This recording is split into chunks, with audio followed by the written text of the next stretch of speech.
Bonjour à tous, je suis très heureuse de vous retrouver sur cette nouvelle vidéo sur la chaîne. Et aujourd'hui, j'ai le privilège de recevoir Gladys qui va nous parler un petit peu de la fatigue vocale. Hello! Comment ça va? Coucou, ça va? Merci de me recevoir.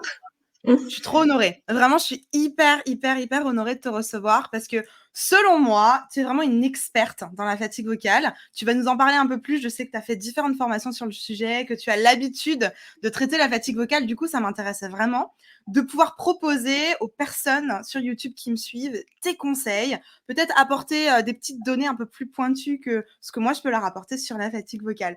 Donc du coup, Gladys, j'aimerais bien que tu te présentes parce que peut-être que tu as des gens qui te connaissent, peut-être d'autres pas, et j'aimerais que tu puisses te présenter rapidement. Alors moi, à la base, je suis chanteuse depuis l'âge de 11 ans, professionnelle depuis l'âge de 16. Et voilà, j'ai fait entre autres 10 ans dans la comédie musicale Roméo et Juliette, euh, Waouh. voilà, qui fut une super expérience. Et puis, je travaille dans l'événementiel, donc j'ai fait de l'orchestre, de l'événement, des comédies musicales pour enfants, etc. Et le coaching, en fait, est venu un petit peu tout seul au fur et à Mhm. mesure de la vie. Et j'ai vu de suite que j'étais un petit peu restreinte, donc je me suis formée à Ouais. différentes méthodes, Mhm. dont la méthode Richard Cross, enfin Fauve Mako, le diplôme Fauve Mako. Et Oui. puis j'ai été me former, voilà, j'ai fait connaissance avec différentes méthodes qui m'ont plus ou moins appelée.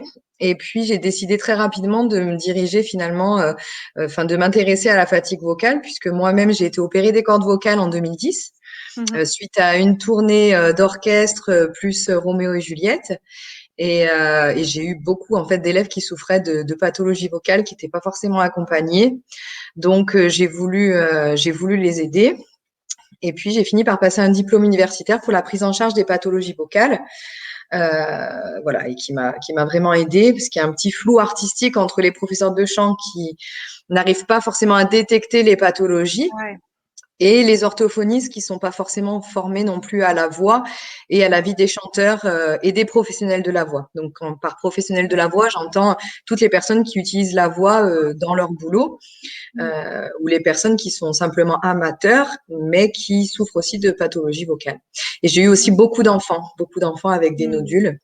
Waouh. Voilà. Et voilà. Donc aujourd'hui, je forme des orthophonistes aux pathologies de la voix et surtout à la voix du chanteur, et Mhm. des professeurs de chant. Alors non pas à la rééducation, parce que chacun son travail, Ouais. mais plutôt à détecter les pathologies vocales, apprendre à les reconnaître et orienter en fait l'élève sur le bon chemin pour pouvoir soigner cette pathologie. Hyper intéressant parce que c'est vrai que moi, dans les différentes formations que j'ai, alors on a fait Richard Cross pas ensemble, mais on a Oui, toutes pas en les même deux le temps. diplôme, c'est ça, on a toutes les deux le diplôme de Richard Cross. Je sais qu'on a fait aussi Estil toutes les deux, on a un petit peu regardé. Et je sais que moi, pour avoir maintenant un pied dans la CVT, ils nous disent toujours la même chose. Ils nous disent, voilà, vous avez un espèce de plan, un peu comme tu disais, pour essayer de détecter ce qui se passe. Maintenant, on n'est pas des médecins. Et si vraiment il y a quelque chose qui est insistant, allez voir un expert, allez voir un Voilà. spécialiste. Mais alors, en tant que prof de chant, il faut savoir s'entourer de bons spécialistes, parce que souvent, quand les gens, je leur dis, vous avez fait un Ah, c'est examen vrai. des cordes vocales, on me dit, j'ai été voir un ORL. Alors, c'est Ah très ouais. bien pour certaines choses, mais il y a certaines pathologies qu'un ORL va pas forcément détecter au niveau des Ouais, vibrations, complètement. la fréquence de vibration des cordes, etc. Donc, le mieux à aller voir, c'est vraiment un phoniatre qui, lui, sera spécialisé Ouais. euh, au niveau de la voix.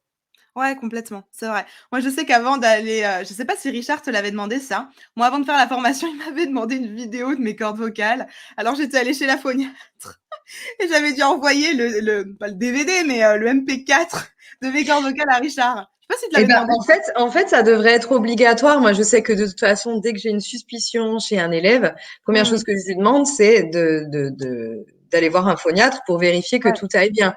Déjà d'une, bah, parce que l'élève, finalement, c'est un instrument comme un autre. On va pas hésiter à faire un examen autre que celui-ci. Et pourtant, celui-ci, on connaît pas, donc on n'y va pas ouais, bien forcément. sûr.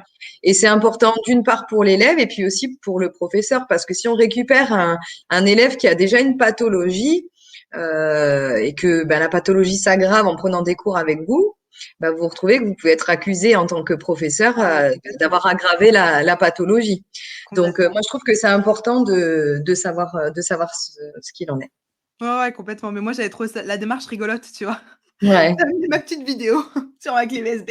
Enfin bon, super. Et donc, du coup, j'aurais envie de te poser une première question et te dire, quand quelqu'un arrive, que tu vois quelqu'un arriver et qui te dit, voilà, j'ai des problèmes de voix. Alors, tu vas évidemment l'écouter, mais tu parlais d'Infonet, tu parlais d'un ORL. Est-ce qu'il existe d'autres médecins de la voix ou est-ce que c'est vraiment ces deux-là chez lesquels on doit aller se tourner? Alors, il y a plein de médecins qu'on va aller voir. En fait, quand j'ai un élève qui arrive avec une pathologie, déjà, le but premier, avant de dire, bah, on va faire des séances d'orthophonie, on va soigner la pathologie, c'est de trouver la cause. Parce qu'en fait, si on prend des séances d'orthophonie, qu'on soigne cette pathologie, mais qu'elle revient 6 mois après, pour moi, ça Ouais, sert strictement à rien. Donc, la première chose, c'est de trouver la cause et quelle est la pathologie. Parce qu'à l'oreille, il y a des choses qu'on peut entendre et où on n'a pas de comment dire, on sait déjà quelle pathologie ça va être, mais voilà, l'important c'est de trouver quelle pathologie, puisque ça va nous donner la direction de aussi de trouver la cause. Donc voilà, donc la première chose à faire c'est ça, et puis surtout faire un bilan vocal. Et bilan vocal, c'est finalement assez ouais. complet, assez complexe et assez long. Et puis surtout, les personnes ne vont pas forcément penser à vous le dire. Donc voilà, parce on associe souvent fatigue vocale à usure de la voix ou mauvaise utilisation. Alors Mmh. certes, il faut avoir une bonne technique, je parle pour les chanteurs, Ouais. mais également pour les personnes qui utilisent leur voix, ne serait-ce que la mère de famille qui appelle ses enfants et qui a des chiens qui crient un petit peu tous les jours. Eh ben, cette personne-là, on va l'amener à apprendre à crier. Donc, en fait, on va décortiquer la vie de la personne de A à Z. On va déjà prendre l'aspect médical, hein, parce qu'il y a bien sûr plein de choses qui peuvent. Voilà, il y a des personnes qui disent, bah oui, moi j'ai un peu des allergies toutes les années, Mmh. je suis allergique aux acariens, mais la personne, elle prend ça par-dessus la jambe, finalement, se soigne Ouais. jamais. Donc là, on va lui dire, bah, écoutez, je vais vous envoyer plutôt voir un allergologue pour faire un petit point. Il y en a d'autres qui vont vous dire, bah, moi, j'ai des reflux. Alors, il faut savoir que les Mmh. reflux, c'est très important. Je fume Ouais. beaucoup, je bois beaucoup. Donc ça, on va dire que c'est l'aspect santé. Voilà, j'ai des intolérances alimentaires, etc. Donc après, il peut y avoir plusieurs choses. Souvent, c'est deux choses associées. Donc, c'est pas qu'une fatigue vocale parce qu'on est fatigué ou qu'on n'a pas la technique. Souvent, il y a d'autres choses qui fragilisent la voix avant, derrière, de se faire vraiment mal. Et souvent, ça peut être long. Ça Ah, peut c'est être long. super, super Après, il y a intéressant. des choses qui sont très rapides, hein. Il y a des femmes qui vont me dire, bah, depuis que j'ai accouché, voilà, j'ai une voix éraillée, etc. Donc, ou depuis que j'ai été opérée. Donc voilà, là, on Mmh. sait qu'il peut y avoir une pelade sur les cordes vocales à cause d'une intubation, ou la personne a trop forcé en faisant du sport aussi. Alors, il y a des personnes qui font des sons un petit peu comme ça. On Donc, les pour connaît. l'accouchement, etc., voilà, on peut se déclencher un polype. Voilà, il y a des choses qui arrivent très Mmh. rapidement comme ça, mais les trois quarts des pathologies vocales qu'on peut voir, c'est des nodules, des œdèmes. Ouais. Voilà. Donc ça, voilà, il faut trouver la cause. Donc on a l'aspect médical, donc on va poser voilà, pas mal de questions à la personne. L'aspect environnemental, donc là, est-ce que vous avez des enfants? Est-ce que vous criez beaucoup? Ou des chiens, ça peut être des chiens, hein. Moi, j'en ai une, elle est éleveuse, donc voilà, éducatrice canin, et puis elle se retrouve voilà, à perdre sa voix très fréquemment. Et voilà, donc ça, c'est l'aspect, on va dire, un peu plus perso. Est-ce que vous faites du sport? Comment est-ce que vous respirez? Comment vous forcez quand vous faites du sport? Est-ce que vous vous Mmh. hydratez? Est-ce que c'est un sport qui se pratique en extérieur? Voilà, en fait, on décortique un peu tout ça. Et puis l'aspect professionnel. Voilà, dans quoi vous travaillez. Alors, quelqu'un qui va vous dire, bah, je travaille dans la petite enfance. Bon, il y a un problème au niveau postural déjà, le fait d'être tout le temps penché, le fait d'avoir un bruit ambiant, de parler fort, voilà. Ou même les Ouais, personnes carrément. qui vont être conférenciers ou qui vont faire des visites guidées. Mmh. Voilà, et on va décortiquer en fait tout ça. Déjà, premièrement, voilà, le but c'est vraiment de trouver la cause avant Super. tout. On Hyper soigne pas intéressant. une pathologie sans avoir trouvé la cause et mis en place, du coup, des Ouais, choses. bien sûr, bien L'aspect sûr. médical, on va voir les médecins, on met un traitement en place s'il faut. Mmh. Et puis après, l'aspect environnemental, il y a plein de choses aussi à mettre en place, mais ça reste une contrainte. C'est-à-dire que si la personne n'est pas motivée, on fera pas de miracle. Hein, voilà, on va leur expliquer que on peut faire de l'orthophoniste ou pour des pathologies qui sont un peu plus graves ou même comme des nodules, on peut opérer pour que finalement ça cicatrise plus vite. Mais derrière, si on met rien en place, ça reviendra. On fait Ouais. pas de miracle. Ah, c'est clair. C'est des habitudes, en fait, hein. C'est la C'est ça. c'est comme si tu marches avec une chaussure trop serrée et que tu as une ampoule. Si tu remets la même chaussure après, Ça sert à bah, rien. Voilà, il faut Exactement. changer les habitudes, il faut changer les choses qui sont autour et c'est que comme ça qu'on peut avoir du résultat. Hyper intéressant. Du coup, une question que j'ai à te poser parce que c'est une question que je me suis posée pendant très longtemps en tant que chanteuse parce que moi, la fatigue vocale, ça m'a accompagnée pendant des années à cause d'une mauvaise technique. Hem, comment repérer? Parce que quand j'avais la voix fatiguée, je me posais toujours la question à me dire: «Et si c'est des nodules? Et si en fait, ma petite fatigue vocale, à la place de durer 3 jours, elle va durer 1 mois?» Est-ce qu'il y a un moyen de savoir si c'est une petite fatigue vocale ou si c'est vraiment une pathologie dans laquelle on est? Alors, il n'y a pas vraiment de façon de savoir si ce n'est aller voir un phoniatre qui explore, puisqu'il y a des Ouais. personnes qui vont chanter toute leur vie. On connaît plein de stars, on peut prendre Zaz, on peut prendre Garou, qui ont des pathologies de la voix. Alors, Mmh. après, il y a bien sûr un temps repos, travail, santé, sommeil, nutrition, tout ça à aménager pour que ça puisse, on va dire, durer et perdurer. Mais il y a clairement des personnes qui ont une carrière avec des nodules sur les cordes vocales sans que, sans avoir d'aphonie, en pouvant toujours donner des concerts. Donc, il n'y a pas vraiment de Mmh. règle. C'est pas une grosse pathologie, ça veut dire, oulala, c'est énorme, je vais pas pouvoir chanter. Une petite pathologie, oh, ben, c'est rien, je vais pouvoir continuer. Ça Ouais. n'a rien à voir. Et d'une personne à l'autre, on est tellement complètement différents que voilà. Le seul moyen, c'est d'explorer, c'est de s'écouter. Est-ce qu'on peut y arriver? Est-ce qu'on peut continuer? Peut-être aménager aussi, si on sait qu'on a beaucoup de temps de concert, essayer d'avoir des temps de Mmh. repos au milieu. Mais temps de repos, c'est complètement, on se tait et puis voilà. Il n'y a pas moyen de savoir sans faire un examen. Et encore une fois, un examen, ça va pas vous donner vraiment l'ampleur des dégâts et ce que vous êtes capable ou non de faire derrière. Ouais et alors, on entend souvent cette histoire d'opération des nodules. Ça fait un peu peur à tout le monde parce que moi, pour avoir eu des proches qui l'ont fait, je crois que c'était pendant 6 mois, il fallait, quasiment pas parler, pendant une semaine déjà zéro son et cetera. Est-ce qu'il y a un autre moyen de traiter les nodules? Ou alors est-ce que c'est uniquement Ben, en passant encore par une fois, on traite la cause. Et puis, une fois qu'on trouve la cause, on aménage et on peut faire de la rééducation. mmh, Après, encore une fois, on prend, et puis ça se discute avec le médecin. On prend la décision de faire ou pas une opération, ça dépend de plein de choses. Est-ce que vous avez besoin d'une récupération rapide? Par exemple, moi, j'ai décidé, les nodules, c'était des kissing nodules qui étaient tout petits, mais j'avais besoin de m'avoir rapidement. Donc, j'ai préféré faire une opération, avoir 7 jours de repos complet, vocal, sans parole, et puis mettre 6 mois à m'en remettre, plutôt que de faire une rééducation, sachant qu'au milieu, j'allais forcément me mettre des concerts, etc. Et ça allait être finalement plus long. Voilà. Après, ça dépend. Ça dépend aussi de la taille des nodules. Ça dépend encore une fois, de si ça vous embête beaucoup, pas beaucoup. Voilà. Si c'est quelqu'un qui vous dit, moi, dans la vie, j'aime pas trop avoir une voix rauque, ok, est-ce que ça vaut le coup une opération ou pas? Et encore une fois, il y a aussi un jugement. Il faut penser santé, mais il faut aussi penser psychologie. Je veux dire, la complètement. voix, c'est quand même le reflet de la personne. Ouais. Et si on a une voix qui ne nous plaît pas, qu'on est complexé, etc. Euh, voilà. Alors, il y en a, ils ont une grosse bosse sur le nez. On va dire, OK, tu t'es fait opérer, t'as bien fait, je comprends que ce soit un complexe. Mais la voix, franchement, bah non. Il n'y a pas de jugement de valeur là-dessus. Donc, Mmh. il y a tout à prendre en compte par rapport à ça. Moi, je sais que j'ai opté pour Ouais. l'opération parce que je préférais dans un an pouvoir repartir en tournée plutôt que de me poser la question est-ce que j'allais y arriver?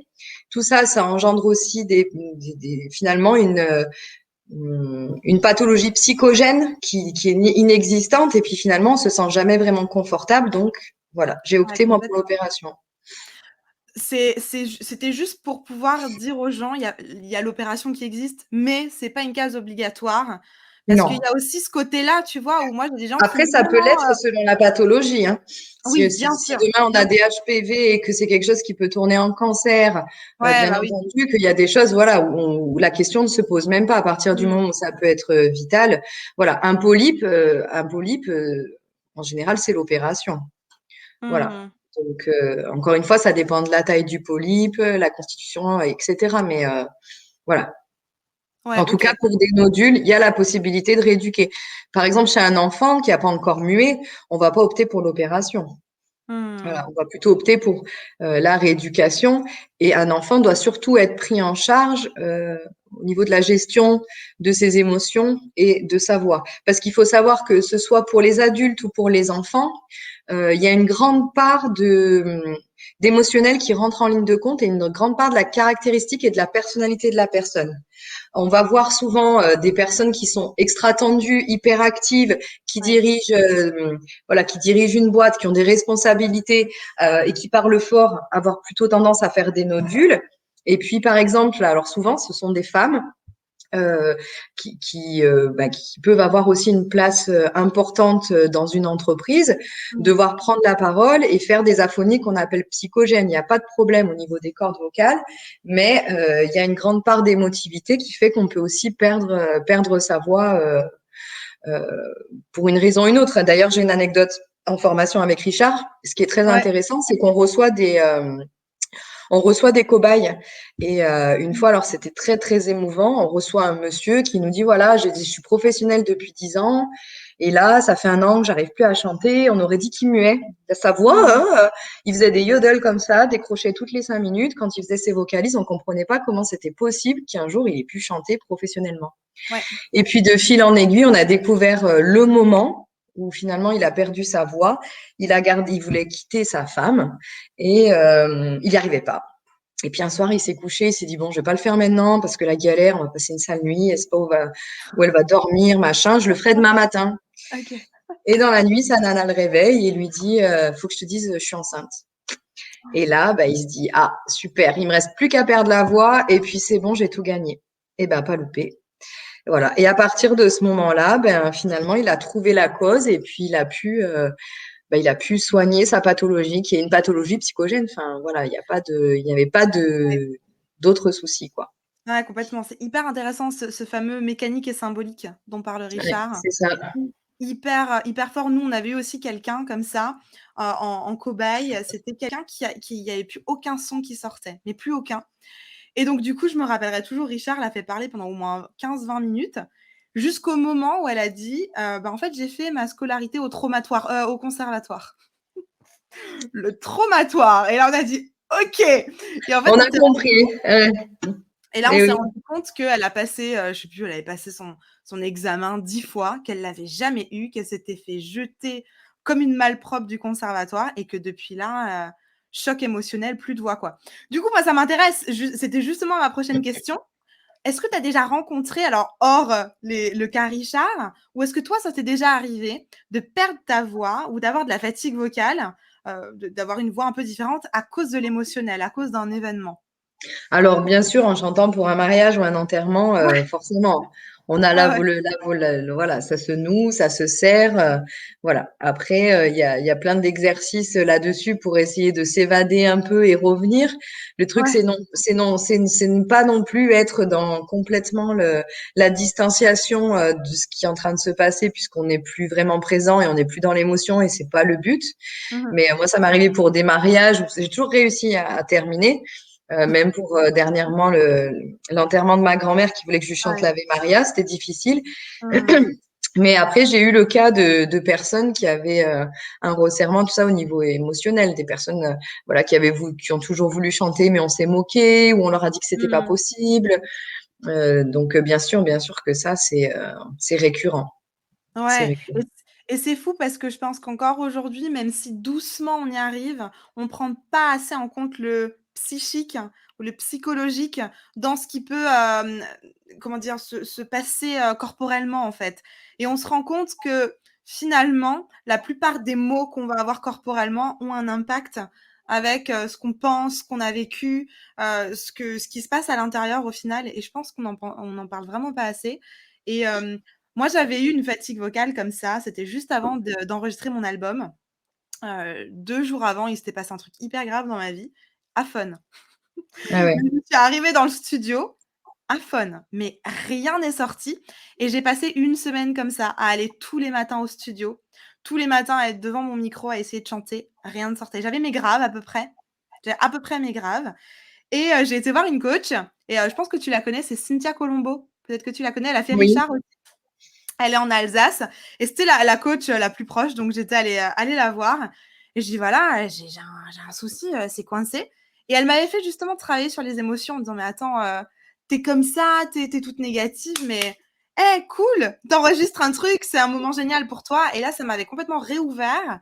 Ça avait un peu percé mon plafond, en fait, et j'avais de nouveau pu chanter. Et c'était hyper impressionnant. Moi qui suis, tu sais, très terre à terre, c'était pour moi impensable que le psychologique puisse prendre le dessus sur mon corps, tu vois. C'était C'est pour ça que le chant, ça peut être une thérapie à part entière. ah, carrément, carrément. Mm. Ah bah tu me prêches une convaincue. Ça c'est clair. Alors ensuite une grande question. Et alors là je pense qu'on va enlever plein de mythes. C'est les fameux remèdes. Et le fameux miel ou le fameux je ne sais quoi. Alors moi j'en ai entendu plein de ces fameux remèdes miracles. Qu'est-ce que t'en penses, toi en tant qu'experte de toutes ces choses-là? Est-ce qu'il y a un remède miracle? Il n'y a rien qui a été prouvé scientifiquement. Ok. Après, je pense que chacun voit midi à sa porte et ce qui peut lui faire du bien. Voilà, on a le fameux thym miel, on a voilà. Bon, déjà, il faut se dire une chose que les gens comprennent bien, c'est que tout ce qu'on avale ne passe pas par les cordes vocales. Mais en revanche, tout ce qui peut être acide ou alors c'est pas aérosol, le mot je ne le trouve pas, aérien comme Mhm. l'alcool, voilà, etc. Bien entendu que ça touche les cordes vocales et tout ce qui est liquide encore mieux puisque par oh punaise, ça Par les m'énerve quand je muqueuses, cherche hein. mes mots. Oui, mais ce que je voulais dire c'est par tu sais quand ça ah zut! Ah, Par ça m'énerve. évaporation. Je Non, sais pas. c'est pas ça. Tu sais, comme avec un papier, un buvard, Ah, tu par vois? absorption. Voilà, oui, on va dire par absorption et diffusion. Enfin bref, on peut, bien Ok. sûr, il faut boire Mm. pour hydrater les muqueuses. Ça, c'est très important. En tout cas, tout ce qui s'inhale, bien entendu, ça agit sur les cordes vocales. C'est-à-dire que c'est Ouais, bien aussi pour s'hydrater, simplement de respirer une boisson chaude. Ça aussi, c'est même mieux des fois que boire. Donc ça, j'aime bien le faire de temps en temps. Puis bon, ouais, ça dégage, ça aide à enlever un petit peu tout ce qui traîne. ouais. Voilà, important de s'hydrater. Après, chacun voit. Moi, je sais que le citron, ça m'irrite. Et puis même quand je mange une tarte au citron, je sens que donc moi personnellement, le thé citron thym, c'est pas pour moi. Ça, Ouais. voilà, ça fonctionne pas. Donc je pense que chacun voit ce qui lui fait du bien. En tout cas, il y a rien qui a été prouvé scientifiquement là-dessus. Encore une fois, on est tous différents, mais je pense que c'est juste important d'enlever ce t'as mal à la gorge, prends du miel. Oui, Ou c'est ça. alors, tu vois, oui, pourquoi Et puis pas. j'en ai vu prendre des grosses cuillères de miel. Donc c'est très pâteux. Donc ça colle. Donc c'est pas super cool. C'est pas super cool. Après, pourquoi pas, voilà, mettre du miel dans une boisson chaude. Effectivement, ça Évidemment. adoucit, mais ça va adoucir la gorge, ça va adoucir les parois, etc. Mais agir directement sur les cordes vocales, non. Et encore une fois, c'est là qu'on voit qu'il y a un aspect hyper psychologique, en fait, tu vois, où les gens se disent, je vais prendre le miel, comme ça, avec mon petit teint, comme ça va aller mieux. Alors oui, certainement, mais je pense qu'il y a un gros effet un peu placebo là-dedans, tu vois, où parce que je prends ça, ça va aller mieux. Ben, voilà, c'est comme prendre de l'alcool et dire on va chanter mieux. Non, simplement, on va être plus détendu, donc forcément, ça va être super cool sur le moment. Sauf que faites ça plusieurs soirs d'affilée et au bout d'un moment, c'est le drame. Est-ce que C'est le tu l'as drame. déjà fait, toi? Alors, blague à part, parenthèse, est-ce que toi, en concert, avant, après, pendant, ça t'est déjà arrivé Ah oui, moi d'avoir j'ai fait une période bien chargée. Entre autres, quand je faisais de l'orchestre, où on arrive dans des comités des fêtes, dans des villages ouais. où c'est une ambiance qui est super sympa. On vous paye l'apéro quand vous arrivez, on vous paye à manger, pendant que vous mangez un petit peu de vin, etc. Donc oui, ben j'ai fait juste avant de me faire opérer des cordes vocales, hein, d'ailleurs, où ben on enchaîne. Alors j'ai eu un orchestre où on dormait en bus couchette. Donc Mmh. concrètement, on dormait pas super bien, on partait la veille, on buvait un canon, on enchaînait les soirées les unes après les autres. Donc au départ, on se sent fort. Moi, j'avais une voix qui était vraiment, enfin, vraiment très très solide, épaisse, etc., indestructible. Et puis à la fin de la saison, à la fin de plusieurs saisons, on se rend compte qu'il y a une atteinte, ça c'est sûr. Hein.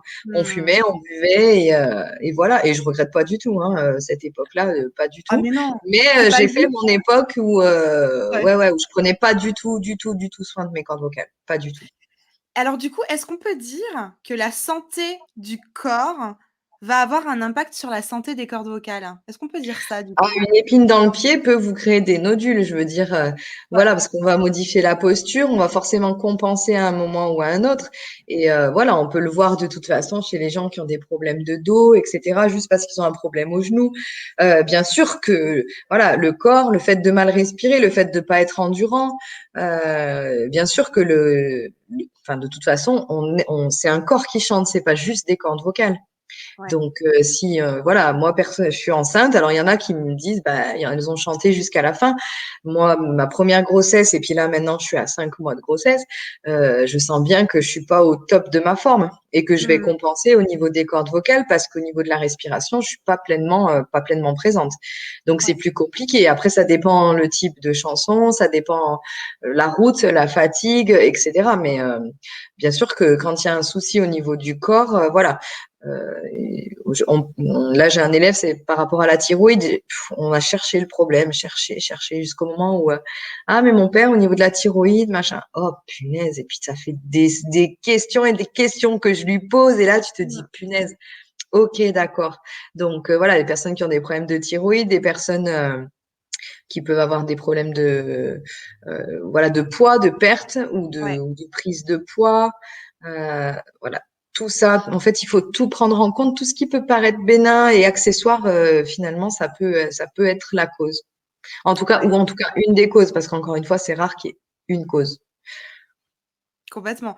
Et là, imaginons quelqu'un, peut-être qui va regarder cette vidéo, peut-être a de la fatigue vocale depuis quelques jours. Donc, on l'a dit en introduction, allez potentiellement consulter quelqu'un. Mais imaginons, c'est vraiment le démarrage. Qu'est-ce que tu lui conseillerais là tout de suite pour être sûr de pouvoir peut-être calmer ça en attendant d'aller voir un médecin? Ce serait quoi les conseils du coup? Il n'y a pas de choses miracles, en fait. Les conseils, c'est tout ce que j'ai dit depuis le départ. Ouais. C'est-à-dire que je peux pas, voilà, à part lui dire, bah, écoute, bah, tais-toi pendant une semaine et puis tu verras si ça va mieux. Euh, Je veux dire, si voilà, il y a des exercices, il y a des exercices de respiration à faire, mais voilà, voir Mmh. d'où ça vient. Ouais. Première chose, c'est d'où ça vient. Est-ce que j'ai beaucoup téléphoné au volant? Parce que par exemple, voilà, si on en revient sur quel métier, quelle pathologie, Ouais. alors moi j'ai des personnes qui, des commerciaux, qui téléphonent beaucoup. Donc au téléphone, voilà, on a du bruit ambiant, donc on va parler plus fort, on va parler assis, donc on n'est pas ancré, on n'est pas dynamique, donc on Mmh. va forcer sur les cordes vocales. Est-ce que voilà, qu'est-ce que j'ai fait cette semaine? Est-ce que j'ai trop bu? Est-ce que j'ai trop fumé? Ouais, il y a les allergies. Enfin voilà, trouver la cause pour essayer de suite d'enrayer en fait le problème. En ce Ouais. moment, on a aussi pas mal de. Moi, j'ai une personne qui fait de l'animation pour enfants, enfin pas pour enfants, au collège, c'est plus des enfants, mais voilà, qui donne des cours de musique et de chant à l'école, au collège. Mmh. Et en ce moment, le problème, c'est le masque, parce que effectivement, on se rajoute une barrière. Alors déjà qu'on a du mal à se faire entendre avec le bruit ambiant, on avait, parce que cette personne-là, ça fait plusieurs années que je travaille avec, parce qu'elle est venue à la base pour le chant, puis finalement on a bifurqué, on a travaillé sur comment mettre en place l'environnement de travail, quels outils mettre en place pour ne pas avoir à chaque fois à faire le silence, voilà, Mmh. trouver des petites choses visuelles, etc. Et puis bah, après est venu le problème du masque, où là, ben, euh, on a tendance, déjà, les gens ont tendance à se renfermer, à parler moins fort, à être gênés, donc à ne pas articuler, à ne pas ouvrir. Et puis voilà, on a ce masque qui vient bloquer complètement le son et qui fait que derrière, pour se faire entendre, c'est très compliqué. Moi, je vois rien que quand je vais à la boulangerie, j'ai le masque, elle a le masque et on a le plexi. Une baguette, s'il vous plaît, pardon.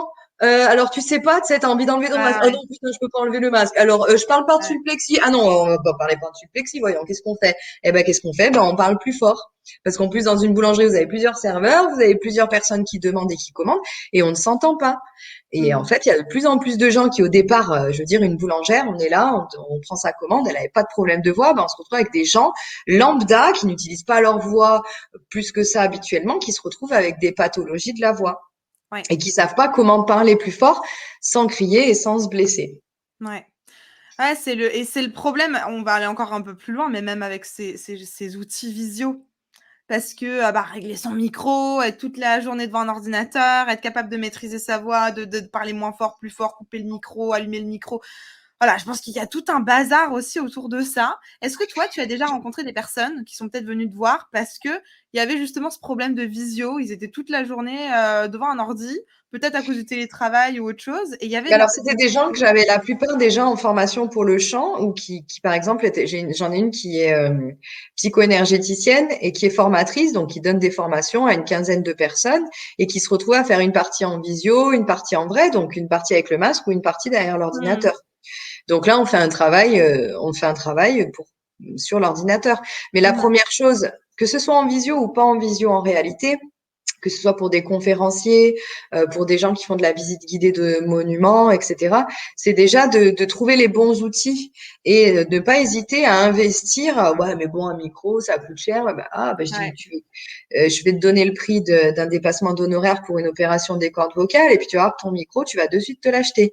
Je veux dire, il ouais, faut pas lésiner sur les moyens. Si on sait qu'on va être beaucoup en télétravail et qu'on a des réunions, bah voilà, il faut pas hésiter surtout à investir sur du matériel, ne serait-ce que d'avoir des écouteurs pour entendre le son en direct, puisque quand on n'entend pas, on a tendance à parler plus fort. On t'a pas dit ouais. qu'on t'entendait, on t'a pas dit qu'on t'entendait pas, c'est toi qui nous entends pas. Alors pourquoi est-ce que tu parles plus fort? Mais parce que tu as l'impression que parce que toi tu n'entends mal, on va mal t'entendre. Donc Ouais, surtout pas hésiter, juste des fois simplement une petite oreillette avec le micro, voilà, de s'équiper pour pouvoir avoir une qualité de son, voilà, propre et pouvoir ne pas avoir à crier ou à, voilà, ne pas hésiter aussi à moduler, je veux dire s'il faut rehausser ou pas l'ordinateur pour avoir justement la voix qui se projette au niveau du micro et non pas être comme ça. Souvent j'en ai, ils sont là comme ça sur leurs ordis. Alors la posture, elle est complètement ouais. déstructurée. On est même Mmh, pas en appui sur ses jambes, même pas en appui sur ses fesses. On respire mmh. pas. Donc voilà, il y a tout ça qui est à prendre en compte et à se dire non. Alors là, comment je fais pour me sentir mieux, quoi. Les outils. Ouais. Encore une fois, c'est tout un ensemble de choses et c'est pas simplement juste des petites cordes vocales. C'est un environnement, c'est est-ce que la pièce, elle est grande, elle est petite? Est-ce que j'ai un micro? Est-ce que j'ai des oreillettes? Est-ce que, j'ai dormi? Est-ce que j'ai fait Déjà, un peu, d'exercice physique? Parce que ça, je sais pas si tu as le cas aussi, mais comme on est tout le temps enfin, comme on a été longtemps à l'intérieur avec ce confinement et cetera, ben, pour beaucoup, on a moins bougé. Donc on a, une énergie corporelle qui, du coup, est un peu en déclin et donc forcément, quand on doit utiliser la voix, ça demande de l'énergie. Donc on va en solliciter un peu moins et donc forcément, ça va un petit peu, venir contracter dans la gorge et au niveau des cordes vocales et donc ça va nous amener un petit peu de fatigue. alors oui, et ça me fait penser à quelque chose. Les gens ont Ouais. tendance, quand ils ont une fatigue vocale justement, à parler plus doucement. Sauf qu'en fait, quand les gens se mettent à parler plus doucement comme ça, ils sont hypotoniques. Donc, c'est-à-dire qu'ils n'utilisent pas leur ventre, ils ne respirent pas. Donc, finalement, ils se font encore plus de mal. Donc, moi, comme je dis aux gens, c'est soit vous assumez la parole et vous êtes fatigué physiquement, mais vous puisez dans vos réserves pour soutenir, avoir une posture et être engagé dans la Ouais, ouais. conversation, ou alors vous vous taisez complètement. Ou alors les gens chuchotent, mais ne savent pas chuchoter. Chuchoter, on envoie de l'air et c'est la bouche qui va faire un son. Et il y en a, ils chuchotent comme ça. Et ça, c'est pas chuchoter. Ça, c'est pas chuchoter, puisque à partir du moment où j'ai un son, c'est que les cordes Ouais. vocales sont en action. En étant hypotonique, c'est le meilleur moyen de s'abîmer. Complètement et ça, mais moi, je le vois tellement ce chuchoter fort.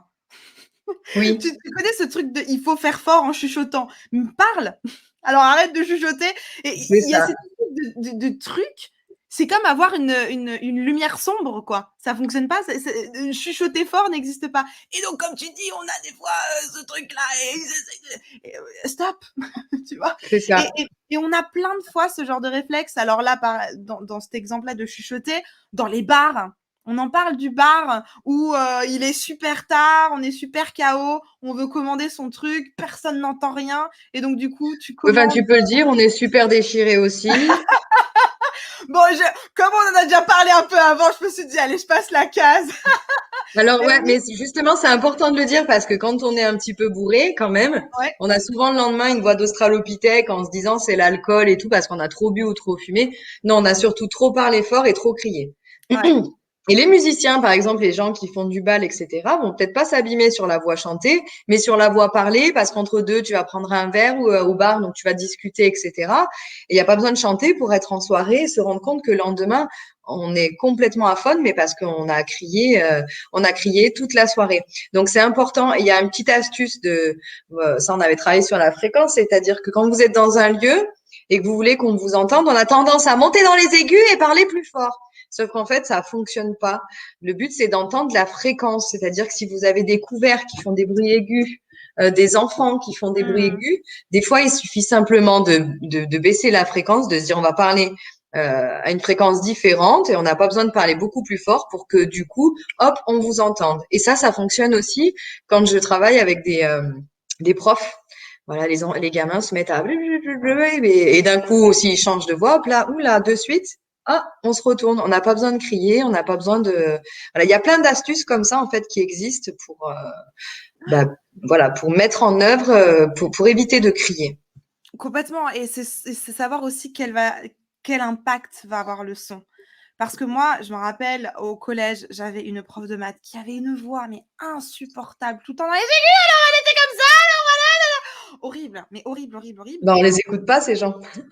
Et ben, c'était exactement mon prochain point, c'est que je pense qu'il y a certains profs qui ont pas d'outils, du coup, ils vont aller chercher un espèce de truc dans les aigus en s'énervant parce qu'il y a de l'énergie corporelle qui arrive. Alors, whoop là, la voix, elle augmente tout d'un coup.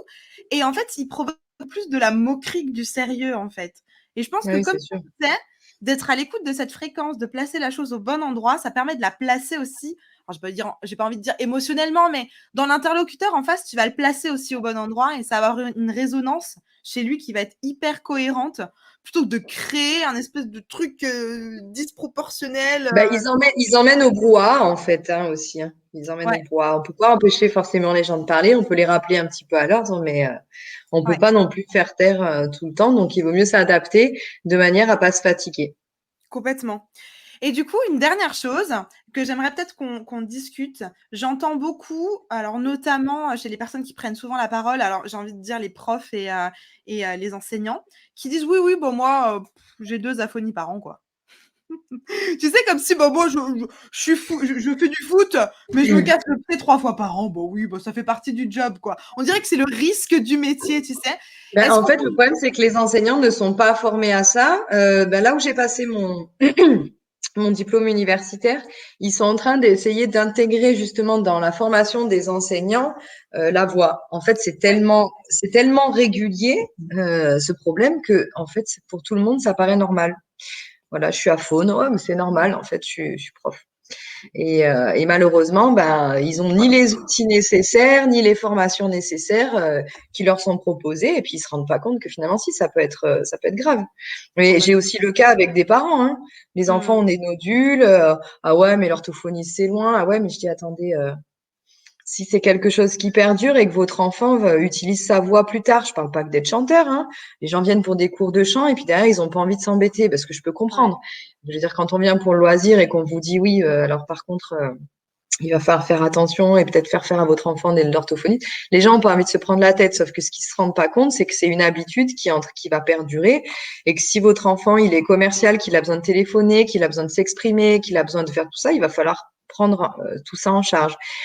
Et malheureusement, la voix, c'est quelque chose qui, pour plein de gens, c'est pas important, c'est pas grave, c'est pas, voilà, ils ont pas envie de prendre le temps.